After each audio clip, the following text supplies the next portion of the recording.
Tutorial 7. Panduan jualan dan transaksi. Kita akan cover contoh penggunaan NoQ apabila hendak membuat jualan. Pertama sekali, pergi ke POS. Seperti yang kita boleh nampak ini adalah paparan jualan NoQ. Di atas ini merupakan butang pengimbas kod bar.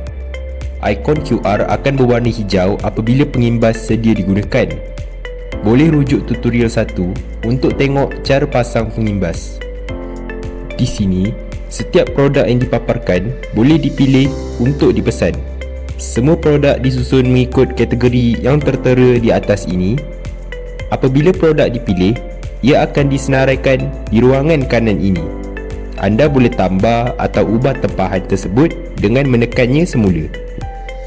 Boleh ubah kuantiti, tambah komen dan add-on ataupun kenakan diskaun. Anda juga boleh tambah open item pada pesanan untuk item ekstra yang tiada kategori. Tekan butang open item, anda akan menerima paparan ini. Jika order item ini perlu diberi kepada dapur atau store, pilih kategori yang ditetapkan dan item terbuka ini akan dihantar ke pencetak yang ditetapkan selepas tempahan dibuka. Untuk faham dengan lebih lanjut, boleh rujuk tutorial 5. Setelah selesai, tekan butang pembayaran. Jika anda menjalankan perniagaan makanan, anda akan dapat aturan untuk meminta masukkan nombor meja dan memilih cara perhantaran. Seterusnya, akan memaparkan invoice dan bayaran yang dikenakan. Untuk maklumat lanjut bagaimana untuk mengaktifkan nombor meja, cukai, penggenapan dan caj perkhidmatan, boleh rujuk tutorial 4. Tekan butang pay jika customer nak membuat pembayaran dengan segera.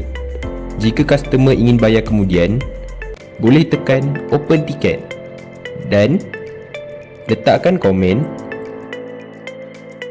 Anda boleh print tiket ini untuk diberi kepada customer. Bila tiba masanya customer nak bayar, tekan bahagian tiket, pilih tiket dan boleh bayar seperti biasa.